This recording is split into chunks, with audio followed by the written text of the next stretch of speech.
आज हम बात करेंगे एक ऐसे बंदे की जिसे अक्सर इंडिया का सबसे बड़ा उद्यमी बताया जाता है, गौतम अडानी। उनकी कहानी एक छोटे व्यापारी से अरबों डॉलर का मालिक बनने की देखने में तो बहुत इंस्पायरिंग लगती है, लेकिन क्या सच में ये कहानी उद्यमिता की एक मिसाल है? क्या वाकई में ये सिर्फ मेहनत और लगन का नतीजा है, या फिर इसके पीछे कुछ और राज है? हमें ये समझना होगा कि सच्ची उद्यमिता का मतलब सिर्फ पैसा कमाना नहीं होता। एक सच्चा उद्यमी वो होता है जो अपने काम से समाज का भला करता है, जो ईमानदारी और साफ साफ काम करता है और जो कानून को मानता है। लेकिन क्या गौतम अडानी की कहानी में ये बातें दिखती हैं? क्या उन्होंने अपना साम्राज्य खड़ा करने के लिए सिर्फ ईमानदार तरीके अपनाए हैं, या फिर उन्होंने सत्ता का सहारा लिया है? यह सवाल इसलिए भी जरूरी है क्योंकि आज इंडिया में उद्यमिता को लेकर एक नया ही किस्सा गढ़ा जा रहा है। एक ऐसा किस्सा जिसमें अमीर और अमीर होता जा रहा है और गरीब। एक ऐसा किस्सा जिसमें सत्ता और पैसा वाले मिलकर काम कर रहे हैं और आम आदमी को पीछे छोड़ते जा रहे हैं।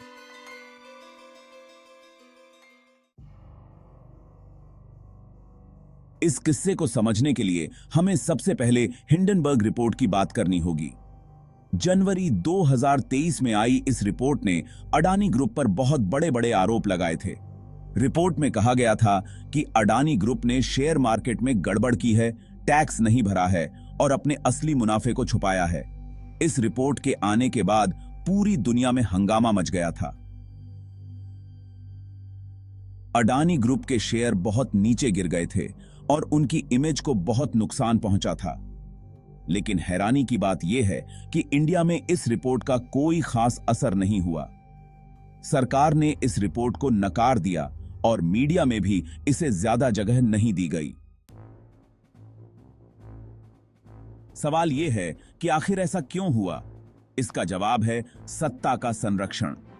अडानी ग्रुप का सत्ता में बहुत दखल है। उनके रिश्ते सत्ताधारी पार्टी के बड़े-बड़े नेताओं से हैं और यही वजह है कि हिंडनबर्ग रिपोर्ट के बाद भी उनके खिलाफ कोई एक्शन नहीं लिया गया। दरअसल अडानी ग्रुप की कहानी इंडिया में सत्ता और पैसे के गठजोड़ की कहानी है। यह कहानी बताती है कि कैसे सत्ता का इस्तेमाल करके पैसा कमाया जाता है और कैसे पैसे का इस्तेमाल करके सत्ता को और ताकतवर बनाया जाता है। यह एक गलत चक्र है जो इंडिया के लोकतंत्र के लिए बहुत खतरनाक है। अडानी ग्रुप ने अपना साम्राज्य खड़ा करने के लिए सरकारी संस्थानों का जमकर फायदा उठाया है। चाहे वो बैंकों से लोन लेने की बात हो या फिर सरकारी जमीन हासिल करने की, अडानी ग्रुप को हमेशा सरकार का साथ मिला है। सरकारी बैंकों ने अडानी ग्रुप को अरबों डॉलर के लोन दिए हैं, वो भी बिना किसी मजबूत गारंटी के। कई मामलों में तो नियमों को तोड़कर लोन दिए गए हैं और जब अडानी ग्रुप ये लोन नहीं चुका पाया तो बैंकों ने इन लोन को माफ कर दिया। ये सब कुछ जनता के पैसों से हो रहा है। जो पैसा जनता ने बैंकों में जमा किया है वो पैसा अडानी ग्रुप जैसे बड़े-बड़े उद्योगपतियों को लोन के तौर पर दिया जा रहा है और जब ये उद्योगपति ये लोन नहीं चुका पाते हैं तो बैंकों पर दबाव बनाया जाता है कि वो इन लोन को माफ कर दें। इसका नुकसान होता है आम आदमी को। बैंकों के घाटे की भरपाई के लिए ब्याज दरें बढ़ा दी जाती हैं, जिससे आम आदमी को लोन मिलना मुश्किल हो जाता है। और तो और बैंकों में जमा पूंजी की सुरक्षा पर भी सवाल उठने लगते हैं। ये है अडानी ग्रुप ने अपना साम्राज्य खड़ा करने के लिए मीडिया का भी जमकर इस्तेमाल किया है। उन्होंने कई बड़े मीडिया संस्थानों में हिस्सेदारी खरीद ली है और उनका इस्तेमाल अपने पक्ष में प्रचार करने के लिए कर रहे हैं। आज इंडिया में मीडिया की आजादी खतरे में है। जो मीडिया संस्थान अडानी ग्रुप के खिलाफ बोलने की हिम्मत करते हैं, उन्हें बहुत तकलीफों का सामना करना पड़ता है। उन पर सरकारी एजेंसियों का इस्तेमाल करके दबाव बनाया जाता है, उनके खिलाफ झूठे मुकदमे दर्ज किए जाते हैं और उनके पत्रकारों को धमकियां दी जाती हैं। खिलाफ हिड़ीत है। अडानी ग्रुप के साम्राज्य का सबसे बड़ा खतरा यह है कि यह जनता की परवाह किए बिना बनाया गया है। जिन परियोजनाओं के लिए अडानी ग्रुप को जमीन दी गई है, उन परियोजनाओं से स्थानीय लोगों को कोई फायदा नहीं हुआ है। उल्टा उन्हें अपनी जमीन जायदाद छोड़नी पड़ी है और उनके जीने के साधन छिन गए हैं। लेकिन अडानी ग्रुप को इसकी कोई परवाह नहीं है। उनके लिए मुनाफा कमाना ही सबसे जरूरी है, चाहे उसके लिए उन्हें कितना भी बड़ा नुकसान क्यों न उठाना पड़े।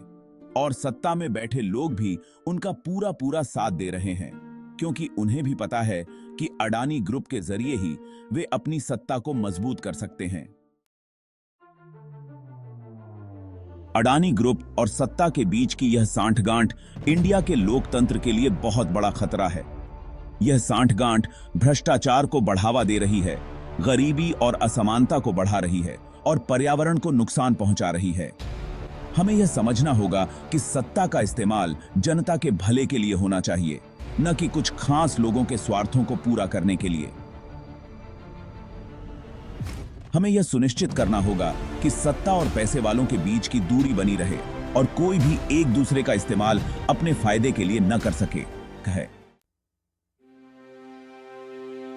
इसके लिए जरूरी है कि हमारी न्याय व्यवस्था मजबूत हो और वो बिना किसी डर या पक्षपात के अपना काम कर सके। जरूरी है कि हमारी जांच एजेंसियां स्वतंत्र हों और वो सत्ता के दबाव में काम न करें। जरूरी है कि हमारा मीडिया आजाद हो और वो बिना किसी डर के सच दिखा सके। और सबसे जरूरी है कि हम इंडिया के नागरिक जागरूक बने। हमें सवाल पूछने की हिम्मत करनी होगी। हमें अपने हक के लिए आवाज उठानी होगी। हमें यह सुनिश्चित करना होगा कि हमारा लोकतंत्र बचा रहे और हमारी आवाज दबाई न जा सके। अडानी ग्रुप की कहानी हमें यह याद दिलाती है कि हमें सतर्क रहने की जरूरत है। हमें सत्ता के नशे में चूर लोगों से सावधान रहने की जरूरत है। हमें ऐसे लोगों से सावधान रहने की जरूरत है जो अपने स्वार्थ के लिए कुछ भी करने को तैयार हैं। हमें एक ऐसे इंडिया का निर्माण करना है जहां हर किसी को आगे बढ़ने का मौका मिले। एक ऐसे इंडिया का निर्माण करना है जहां सत्ता और पैसे का बोलबाला न हो, बल्कि जनता की आवाज सबसे ऊपर हो। एक ऐसे इंडिया का निर्माण करना है जहां न्याय हो, समानता हो और स्वतंत्रता हो।